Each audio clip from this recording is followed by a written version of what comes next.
إياك نعبد وإياك نستعين اهدنا الصراط المستقيم.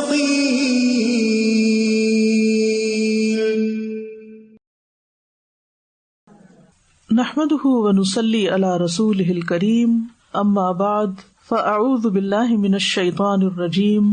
بسم الله الرحمن الرحيم.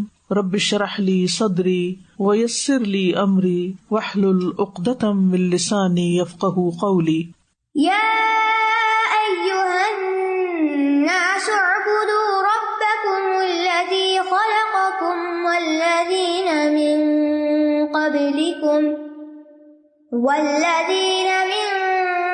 قبلكم لعلكم تتقون. اے لوگو، اپنے رب کی عبادت کرو جس نے تمہیں پیدا کیا اور ان لوگوں کو بھی جو تم سے پہلے تھے، تاکہ تم بچ جاؤ. اس سے پہلی آیت تک سورۃ البقرہ کی تمہید تھی، پریفیس تھا کہ قرآن جو ہدایت کا اصلی سرچشمہ ہے، اسے ماننے اور نہ ماننے کے اعتبار سے لوگ تین قسم کے ہیں: متقین، کفار اور منافقین. اب یہاں سے بات براہ راست تمام لوگوں کے ساتھ خطاب کیا جا رہا ہے.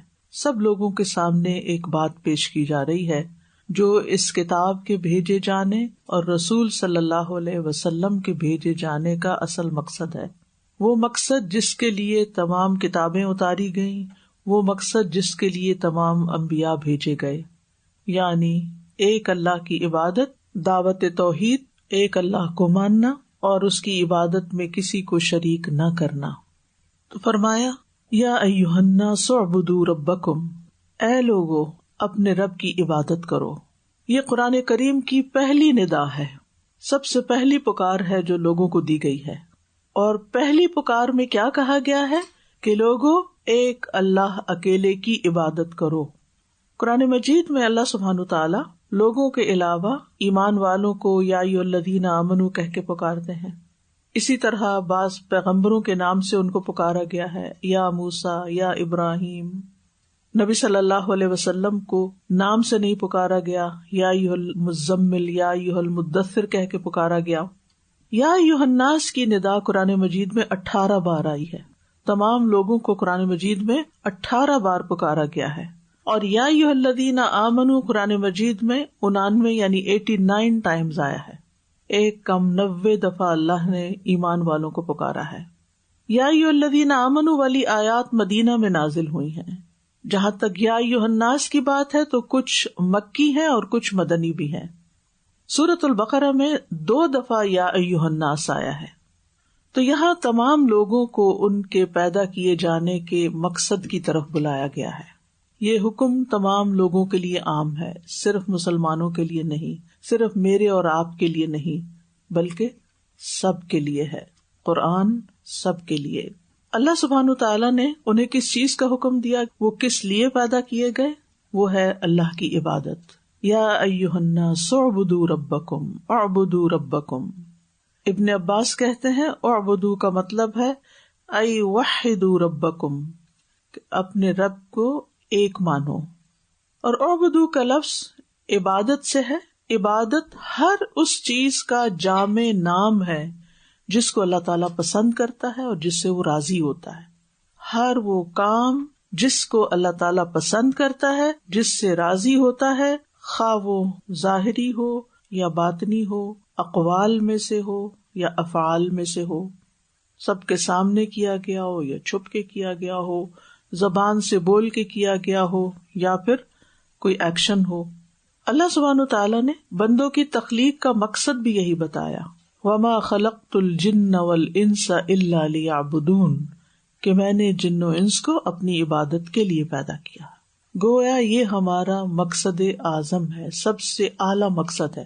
زندگی میں انسان کے بہت سے مقاصد ہوتے ہیں، لیکن ان سارے مقاصد میں سے اعلیٰ ترین مقصد جو مقصد زندگی ہے ہمارا، وہ کیا ہے کہ ہم اللہ کی عبادت کریں، اللہ کے بندے بن کے رہیں، اللہ کے بندے بن کے رہیں. تو ایک ہوتا ہے تعبد جو بندے کا کام ہوتا ہے، بندے کا فعل ہوتا ہے، اور دوسرا ہوتا ہے متعبد بھی. اس سے مراد ہر وہ قول، ہر وہ فعل ظاہری یا باطنی جو انسان کو اللہ کے قریب کرتا ہے، جس سے اللہ راضی ہوتا ہے. عبادت کے 3 ارکان ہوتے ہیں. نمبر 1 کمال درجے کی محبت ہونا، نمبر 2 کمال درجے کی امید ہونا، اور نمبر 3 کمال درجے کا خوف ہونا. جہاں تک کمال درجے کی محبت کا تعلق ہے تو اللہ تعالیٰ فرماتے ہیں والذین آمنوا اشد حبا للہ، وہ لوگ جو ایمان لائے اللہ سے بہت زیادہ محبت کرتے ہیں. یعنی اللہ سے محبت میں کہیں زیادہ ہے. دنیا میں جن بھی چیزوں سے محبت کرتے ہیں سب سے بڑھ کر وہ اللہ سے محبت کرتے ہیں. تو عبادت میں کیا کانسیپٹ آ گیا؟ محبت کا بھی.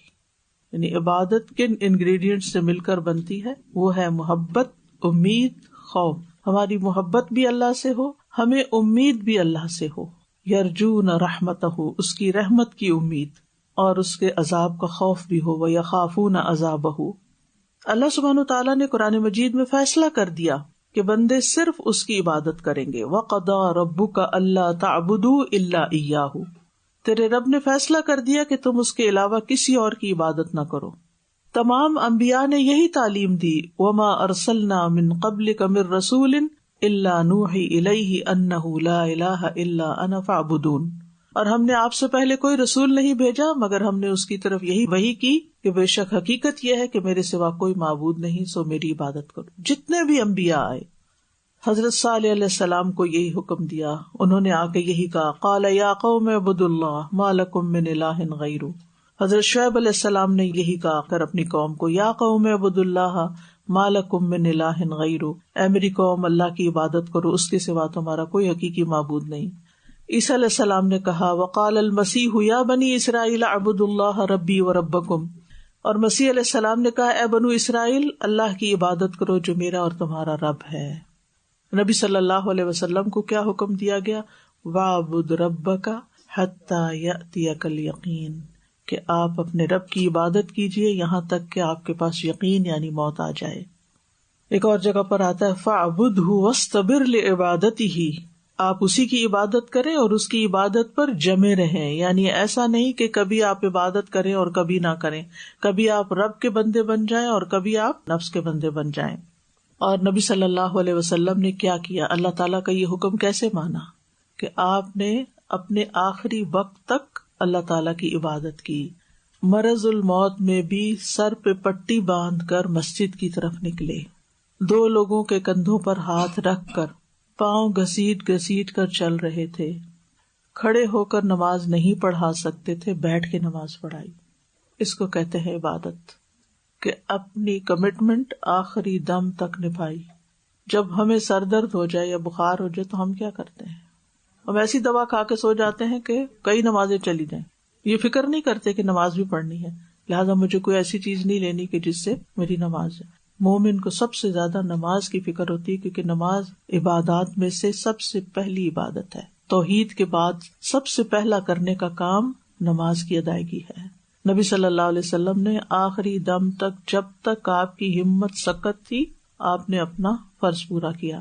موت کی سکرات میں بھی مسواک کر کے اپنے رب کی عبادت کر رہے تھے، کیونکہ مسواک کرنے سے مرضات للرب، رب کی رضا حاصل ہوتی. تو ہر وہ کام جس سے رب راضی ہوتا ہے وہ کیا کہلاتا ہے؟ عبادت کہلاتا ہے. یہاں آپ مثال دیکھیے، بڑے سے بڑا کام یعنی نماز اور معمولی سے معمولی کام جیسے مسواک، یہ دونوں عبادتیں ہیں، لیکن ان میں درجات ہیں. اگر کوئی مسواک نہیں کرتا تو درجہ کم ہو جاتا ہے اس کی نماز کا، لیکن نماز ہو جاتی ہے. لیکن اگر کوئی نماز نہیں پڑھتا تو وہ مسلمان ہی نہیں رہتا، پھر اس کے ایمان کو خطرہ لاحق ہو جاتا ہے. ٹھیک ہے.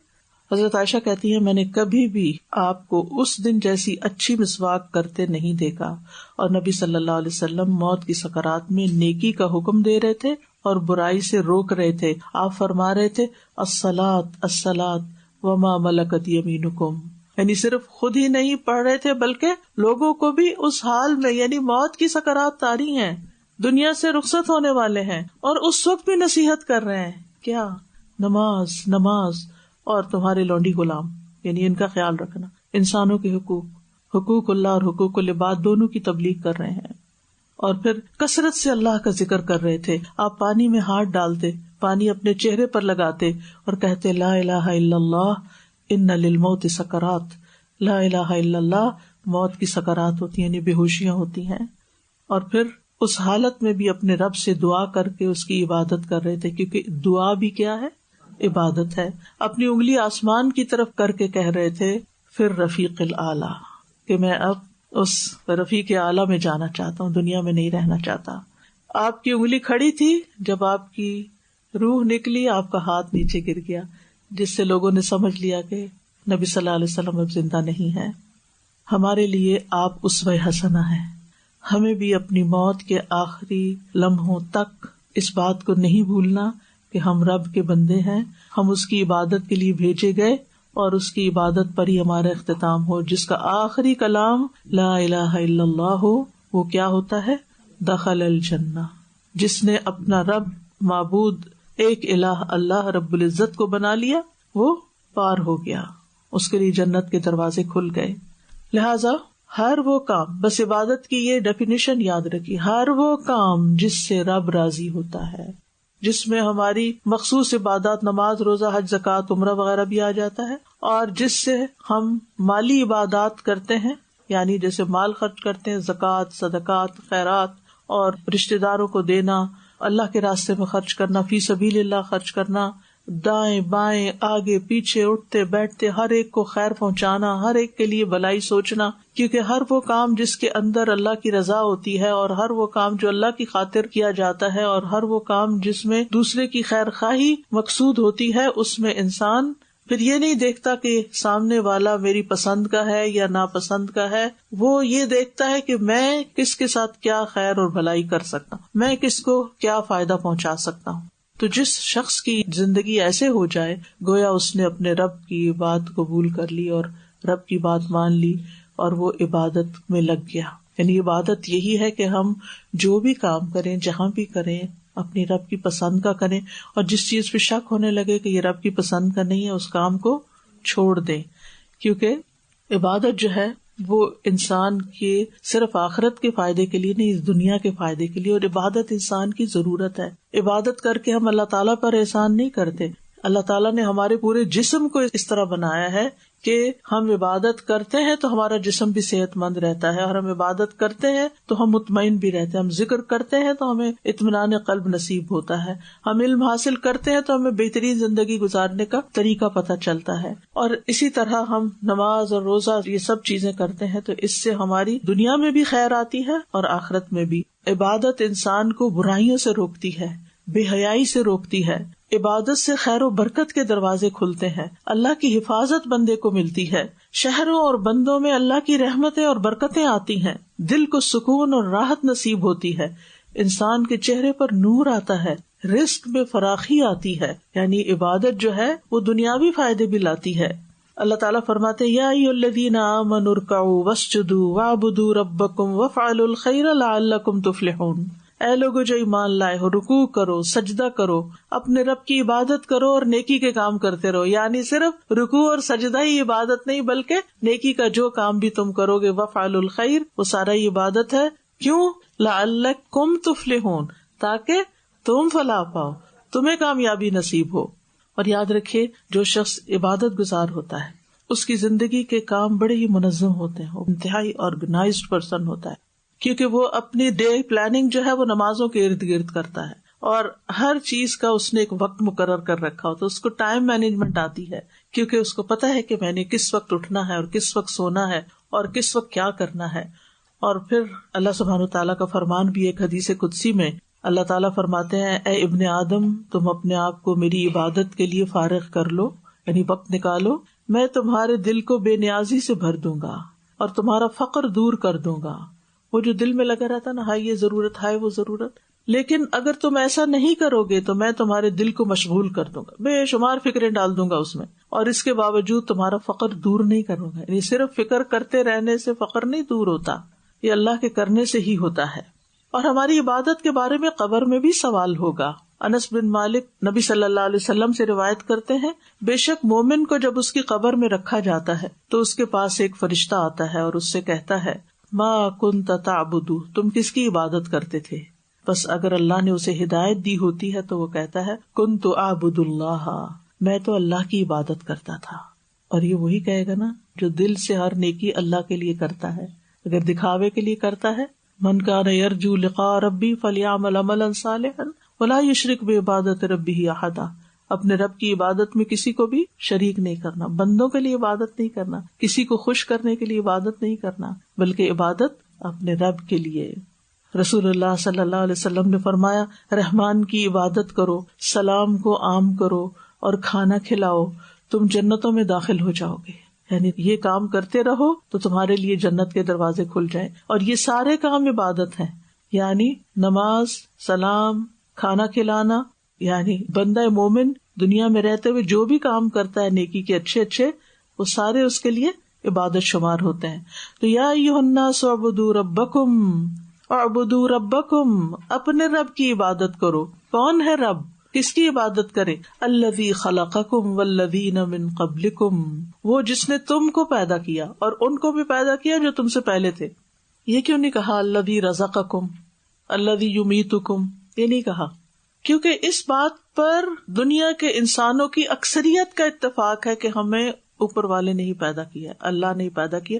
نام انہوں نے جو بھی رکھا ہوا ہے لیکن وہ یہ سمجھتے ہیں کہ ان پتھر کے بتوں نے ہمیں پیدا نہیں کیا اور نہ ہی ہمیں کچھ دیتے ہیں، پیدا اللہ نے کیا. اور خاص طور پر جہاں قرآن مجید نازل ہو رہا تھا وہاں مشرکین مکہ سے جب پوچھا جاتا کہ یہ سب کس نے پیدا کیا تو وہ کس کو خالق مانتے تھے؟ اللہ کو. تو بتایا ہی جا رہا ہے کہ جس کو تم اپنا خالق مانتے ہو، جس نے تمہیں یہ وجود دیا ہے، اسی کا حق بنتا ہے کہ تم شکر ادا کرو اور اس کی عبادت کرو، کیونکہ اس نے تمہیں پیدا کیا، اس نے تمہیں بنایا ہے، اس لیے تم اس کے بندے بن جاؤ.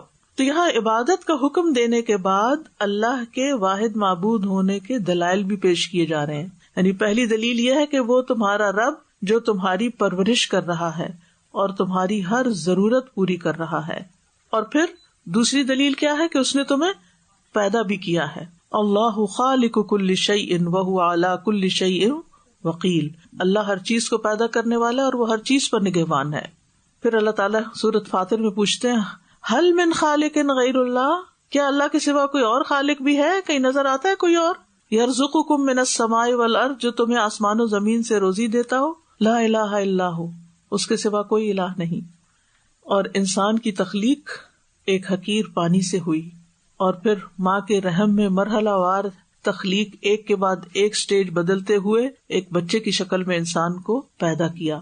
3 اندھیروں میں انسان کو تخلیق کیا. سبحان اللہ. یہ تو ہمیں پتا ہے کہ اس نے پیدا کیا، کیسے پیدا کیا، کہاں پیدا کیا، ماں کے ووم میں کس طرح سٹیجز اس کے اندر رکھی اور کن کن سٹیجز سے گزار کر ایک حقیر پانی سے اس کو پورا انسان بنا کے دنیا میں بھیج دیا. یعنی یہ سارے مرحلے غور کرنے کے اس وقت تفصیل میں جانے کا ٹائم نہیں، صرف غور و فکر کی دعوت دینی کہ انسان اگر اپنی تخلیق پر ہی غور کر لے تو اللہ کے آگے جھک جائے کہ وہی اس قابل ہے کہ میں اس کی عبادت کروں. یعنی تخلیق میں غور و فکر کرنا چاہیے. اللہ سبحانہ وتعالی ہمیں اپنے خالق ہونے کا احساس اسی لیے دلا رہے ہیں کہ ہم اس کی بنائی ہوئی چیزوں میں غور کریں اور سب سے پہلے خود اپنے وجود میں. تو اس سے ہی ہمیں اللہ کی عظمت کا احساس ہو جائے گا. اس کی حکمت کی طرف غور کریں، اس کی قدرت کی طرف غور کریں. پھر اس کے بعد یہ کیوں کہا کہ ان کو بھی پیدا کیا جو تم سے پہلے تھے؟ یعنی سب کو پیدا کیا، تو خصوصی طور پر یہ کہا گیا اور ان کو بھی جو تم سے پہلے گزرے. مطلب یہ ہے کہ انہوں نے تمہیں نہیں پیدا کیا. نہیں کوئی یہ کہہ سکتا نا میں اپنے باپ سے پیدا ہوں اور باپ اپنے باپ سے، اور اپنے ان سب کو بھی، تمہارے باپوں دادوں سب کو بھی اس نے پیدا کیا ہے. لیکن ہر ایک کا خالق وہی ہے، وہی رب ہے. لعلکم تتقون، کیوں عبادت کرے؟ عبادت کی علت کیا ہے؟ تاکہ تم بچ جاؤ. اور دوسرا معنی یہ تاکہ تم تقوی تک پہنچ جاؤ. عبادت کرو گے تو متقین میں شمار ہوگے، عبادت کرو گے تو تقوی حاصل ہوگا، اور تقوی حاصل ہوگا تو جنت ملے گی، مفلحون بنو گے. اور لعلکم، لعل امید کے لیے آتا ہے. امید ہے کہ یعنی کوئی شخص عبادت کرنے کے بعد یہ نہیں کہہ سکتا میں نے اتنی عبادت کی لہٰذا اب مجھے تو لازمی جنت ملنی ہی چاہیے. پھر بھی اللہ کی رحمت سے ہی جنت ملے گی. کوئی شخص کتنی بھی عبادت کر لے اللہ کا حق ادا نہیں کر سکتا. تو یہاں عبادت کی غرض بتا دی گئی تاکہ تم متقین بن جاؤ. اور متقین کے لیے کیا ہے؟ اعدت للمتقین، جنت متقین کے لیے تیار کی گئی ہے. اور دنیا میں بھی تقوی والوں کو اللہ کی معیت حاصل ہوتی ہے، اللہ تعالیٰ ان کے ساتھ ہوتا ہے، ان کا مددگار ہوتا ہے. ان اللہ مع الذین اتقوا والذین هم محسنون، بے شک اللہ ان لوگوں کے ساتھ ہے جنہوں نے تقوی اختیار کیا اور ان لوگوں کے جو نیکی کرتے ہیں، محسن ہیں، احسان کرتے ہیں. تو اس آیت سے ہمیں کیا پتہ چلتا ہے کہ تمام انسانوں کو اللہ ہی کی عبادت کرنی چاہیے. کون ہے اللہ؟ جو ان کا رب ہے، جس نے ان کو پیدا کیا ہے، خالق کی عبادت کا مستحق ہے. اور عبادت کا فائدہ کیا ہوگا؟ تقوی پیدا ہوگا. ٹھیک ہے، یعنی عبادت سے تقوی حاصل ہوگا، اور تقوی سے کیا حاصل ہوگا؟ جنت حاصل ہوگی. تقوی سے کامیابی ملے گی. لہذا عبادت کرنا کس کے فائدے میں ہے؟ ہمارے اپنے فائدے میں ہے. اب ہمیں اپنی ساری زندگی کا جائزہ لینا چاہیے کہ ہم کون کون سے کام اللہ تعالیٰ کی پسند کے مطابق کر رہے ہیں، اور کون سے کام ایسے ہیں جہاں اللہ کی نافرمانی کر رہے ہیں، اور جہاں جہاں اللہ کی نافرمانی ہے اس کو چھوڑ دیں کہ یہ میرے رب کو پسند نہیں، مجھے یہ نہیں کرنا. جس چیز کا پتہ چلے کہ یہ میرے رب کو پسند نہیں، آپ بھی اس کو پسند نہیں کریں. ٹھیک ہے نا؟ کیونکہ اگر دنیا میں آپ کا یہ رویہ ہوگا نا کہ آپ ان چیزوں کو چھوڑ دیں جو رب کو پسند نہیں، تو کل رب آپ کو وہ چیز دے گا جو آپ کو پسند ہے. الذي جعل لكم الأرض فراشا والسماء بناء وأنزل من السماء ماء فأخرج به من الثمرات رزقا لكم فلا تجعلوا لله أندادا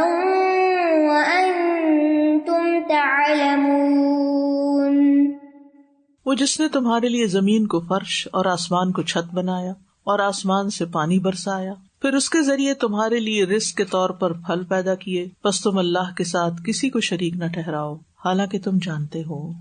یعنی اللہ کی عبادت کیوں کرے، اس کے مزید دلائل بتائے گئے. کیونکہ اللہ نے تمہیں طرح طرح کی نعمتیں دے رکھی ہیں، اس لیے وہی حقدار ہے کہ اس کی عبادت کی جائے. جتنے اس کے تم پر احسانات ہیں اتنے کسی اور کے نہیں. ان احسانات میں سے الذی جعل لکم الارض فراشا، وہ جس نے تمہارے لیے زمین کو فراش بنایا، بچھونا بنایا. فرش کا اصل معنی ہوتا ہے کپڑا بچھانا. فرش، یہ اردو میں فرش طرح اور معنی میں استعمال ہوتا ہے، لیکن عربی میں کپڑا بچھانے کے لیے فرش استعمال ہوتا ہے. لہذا بیڈ شیٹ یا بیڈ اسپریڈ جب آپ بچھاتے ہیں تو وہ بھی، اور بیڈ کو کیا کہتے ہیں؟ فراش.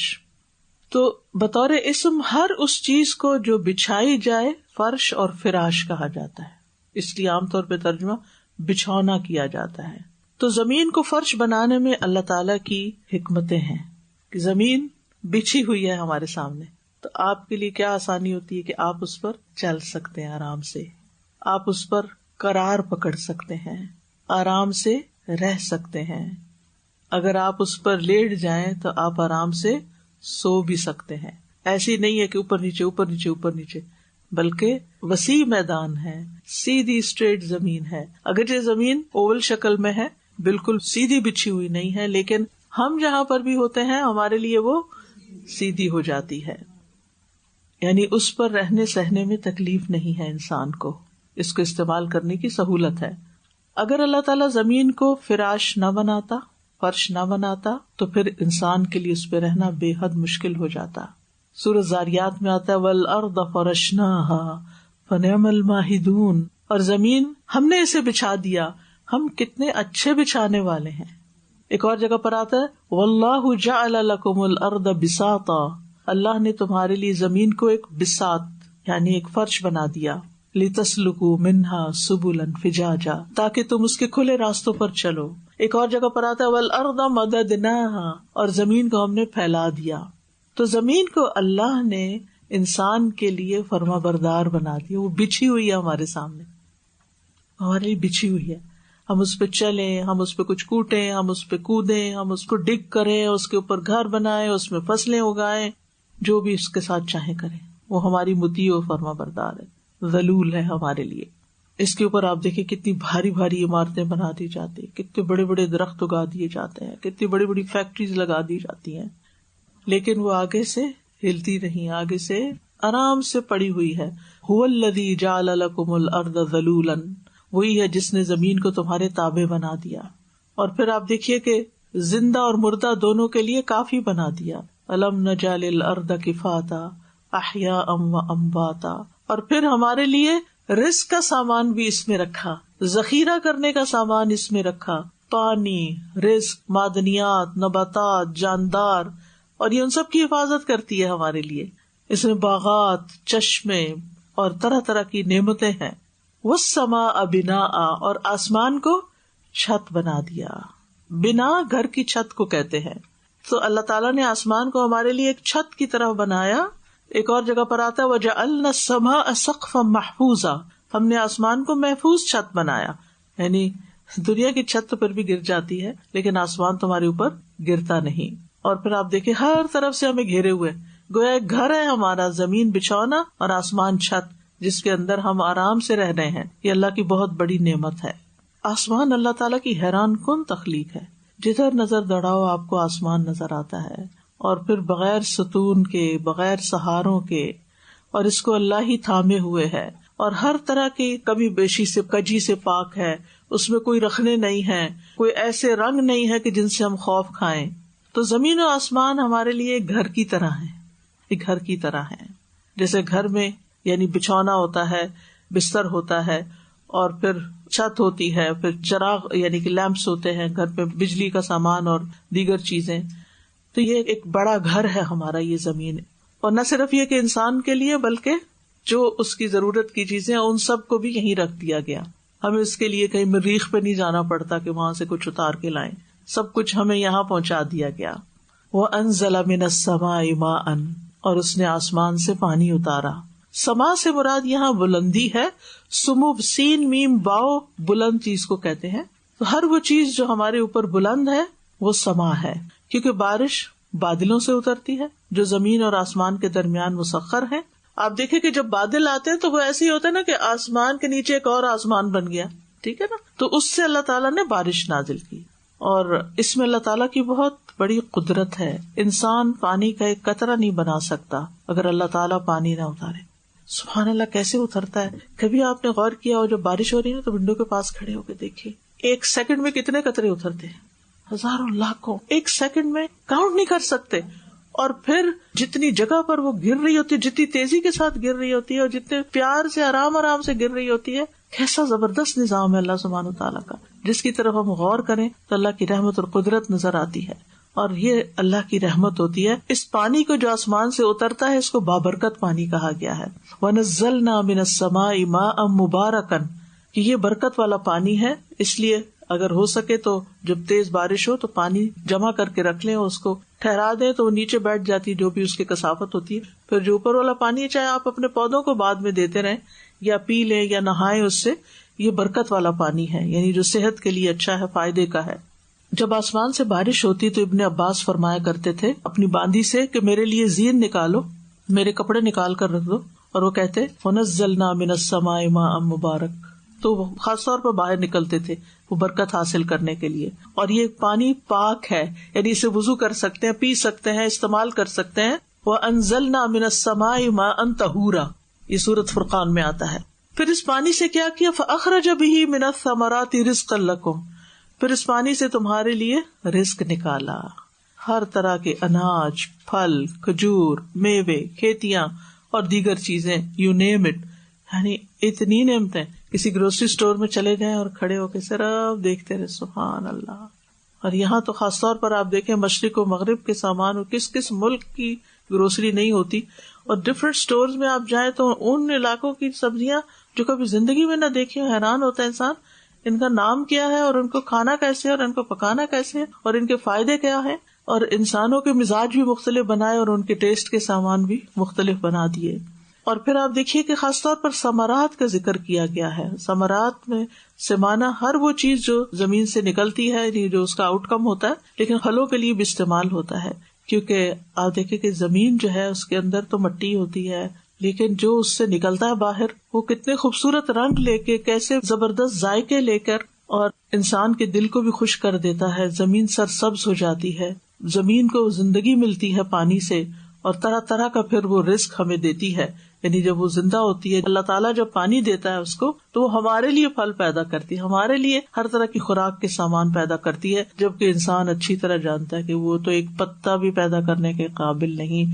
جب سارے پتے جھڑ جاتے ہیں فال میں تو بھلا اپنے درختوں پہ کوئی طریقہ کرے کہ دوبارہ سے پتے لگا لے، سردیوں میں نہیں لگتے، اور پھر جب موسم بدلتا ہے تو کس طرح دوبارہ ہر چیز ہری ہو جاتی ہے، یہ اللہ ہی کرتا ہے۔ لہٰذا جب اللہ نے تمہیں اتنی نعمتیں دی، یعنی انسان کے پیدا ہونے کے بعد پہلی نعمت کیا؟ کھانے پینے کی ہے نا، ٹھکانا، بچھونا، گھر، اور اس کے بعد کھانا پینا، تو پھر کھانے پینے کی چیزوں کا ذکر کر دیا کہ اللہ نے کیسا تمہارے لیے انتظام کیا ہے۔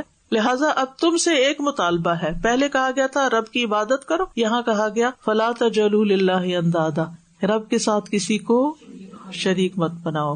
ند کہتے ہیں برابر کو، مشابہ کو، ہمسر کو، تو اس کا معنی صرف شریک نہیں ہوتا بلکہ اس کے برابر کسی کو قرار نہیں دو، یعنی اللہ کے سوا ہر طرح کے شرک کی نفی کر دی گئی، یعنی ہر طرح کے شریک کی نفی کر دی گئی، یعنی عبادت میں اللہ کے سوا ہر طرح کے شریک کی نفی ہے، یعنی کسی کو بھی اللہ کی طرح نہ سمجھو کسی بھی صفت میں اس کے، اور اللہ کی جیسے تم عبادت کرتے ہو ایسی کسی اور کی نہ کرو، جیسی محبت اللہ سے کرتے ہو ایسی محبت کسی سے نہیں کرو، جیسی امید اللہ سے رکھتے ہو ایسی امید کسی اور سے نہیں رکھو، جیسا بھروسہ اس پہ کرتے ہو ایسا بھروسہ کسی اور پہ مت کرنا، ورنہ توڑ دے گا وہی تمہیں، کیونکہ کوئی اس قابل نہیں ہے، انسان کمزور ہے۔ اور ایسا خوف کسی سے مت رکھو جیسا خوف اللہ سے ہونا چاہیے۔ تو یہ اللہ سبحانہ تعالیٰ نے ہم پر بڑا کرم کیا ہے کہ ہمیں نقصان سے بچا لیا، کہ دیکھو اگر تم اللہ کے سوا کسی اور کی طرف مائل ہوگے نا خود ہی ٹوٹو گے، تکلیف اٹھاؤ گے، نقصان اٹھاؤ گے۔ مہربانی کی اس نے ہم پر، اور ہمیں بتا دیا کہ دیکھو اپنی ساری محبتیں، ساری امیدیں، وابستگیاں اپنے رب سے کرو، اور انسانوں کو انسان سمجھو اور دوسری مخلوقات کو اللہ کی کریشن سمجھو، اس سے کچھ توقعات نہ رکھو۔ تو یہ جو ند قرار دینا ہے یہ شرک ہے، اور یہ اللہ تعالیٰ کو سخت ناپسند ہے۔ عبداللہ رضی اللہ عنہ سے روایت ہے، کہتے ہیں میں نے نبی صلی اللہ علیہ وسلم سے پوچھا اللہ کے ہاں سب سے بڑا گناہ کون سا ہے؟ آپ نے فرمایا یہ کہ تم اللہ کے ساتھ کسی کو ہمسر قرار دو، حالانکہ اس نے تمہیں پیدا اس نے کیا، رزق اس نے دیا، اور ہم اپنی محبتیں اور وابستگیاں اوروں کے ساتھ لگا لیں۔ تو اللہ کے ساتھ ند بنانے کی کچھ مثال بھی آتی ہے حدیث میں۔ ابن عباس کہتے ہیں کہ ایک شخص نے نبی صلی اللہ علیہ وسلم سے کہا جو اللہ چاہے اور جو آپ چاہیں۔